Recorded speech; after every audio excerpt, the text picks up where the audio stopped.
It was 32 years ago that I first got into this field. How did I get into this field? By accident, sort of like the monkey who fell out of the tree. My company, which I had at the time, was involved up until 1956 in very extensive network radio programs, which means dramatic programs for radio nationwide and overseas. And in 1956 we had the choice of whether we converted all the way into television. And so we had started to do so until we discovered a very interesting thing. Now, we had been doing these radio programs for many years, and what we discovered was that it was like seeing a movie all over again. It was this is where we came in, because we were taking exactly the same thing that we had done 8 to 10 years earlier and putting a picture to it. It was nothing more to us than radio with a picture. So we did not think that we wanted to go through this all over again. There must be something better to do than to go into television. And we had already 2 quiz shows in television and found that this was nice, but there must be something better. So as the head of the company, and knowing in American language, you have something that says you pass the buck.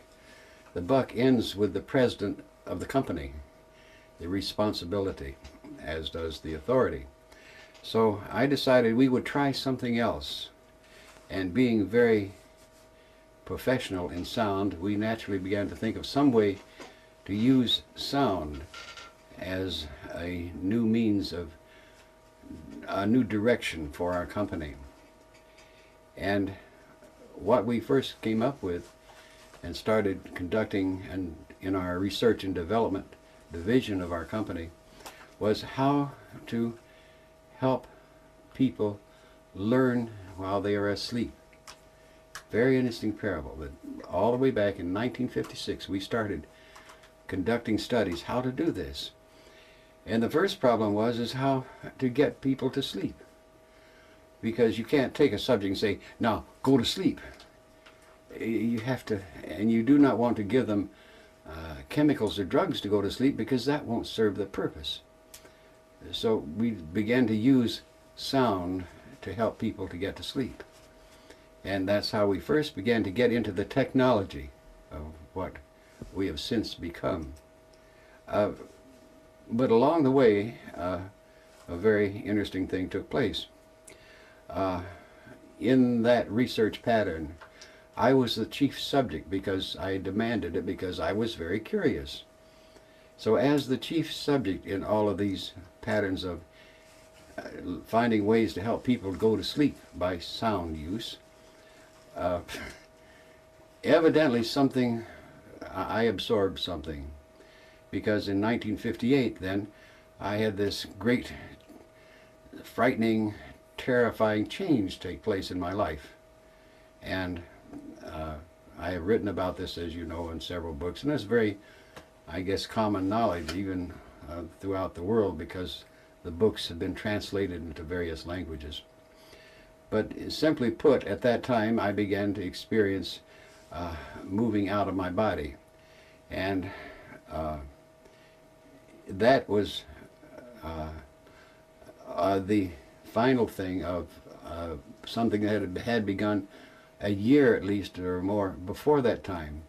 I began to have, quote, dreams about, and I was an airplane pilot, so you can understand how that would take place.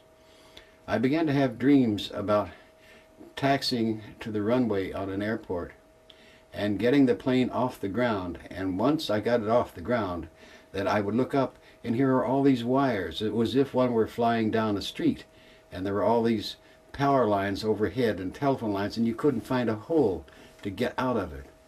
And that dream had gone on, a recurring dream, for at least a year. And then shortly before this big thing took place in 58. I also began to experience a funny kind of vibration. And I went to it was as if my body were shaking, but there was no feeling of shaking. It was just internal.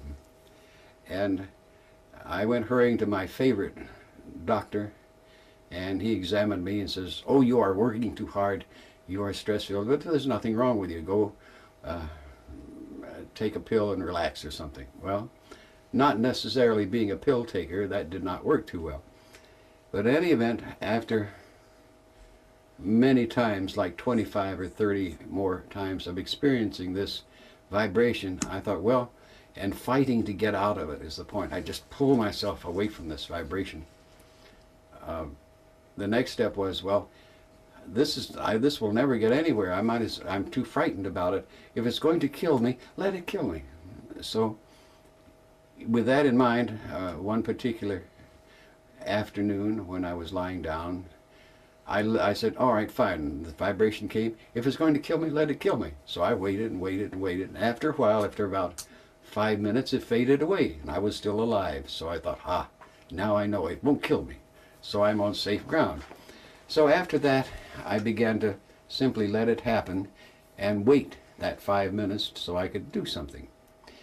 And on this one famous night, as we're in 1958, I was lying in bed on a Friday night, waiting for this vibration to end so I could go to sleep. And as I was lying there, thinking about what I was going to do the next day, while this vibration got through doing what it was supposed to do, I was thinking how nice Saturday morning was going to be, because we had what we call a cold front come through, and there would be strong northwest winds, and there would be great thermal action. So being much into sailplanes and gliders at that time, the soaring was going to be tremendous. And as a result, this was my sense of great joy and anticipation as I was waiting for this vibration to end.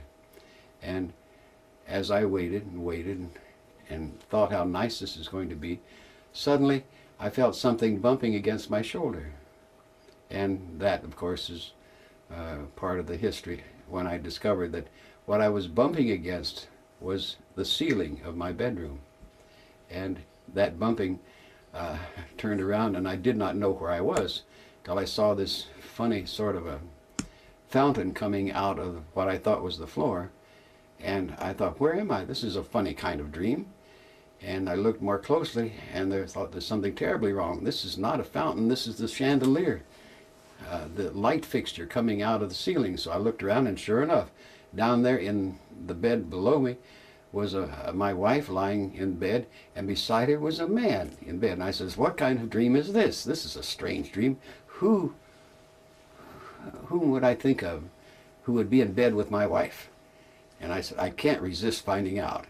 So I moved a little closer, and then this great shock came over me, because the person in bed with my wife was me. And then the fright came, the terror. What am I doing? Am I dying? Let me get back quick, something. So I went through the air like this, swimming through the air to get back to the body, and pang, got back in the body. That was the first time that I, in turn, found out. And then very quickly I sat up, and everything was quiet. My heart was racing because I was excited, but everything else was fine. My wife's asleep, quiet, nothing, no problem. So that is exactly how it began, all the way back in 1958.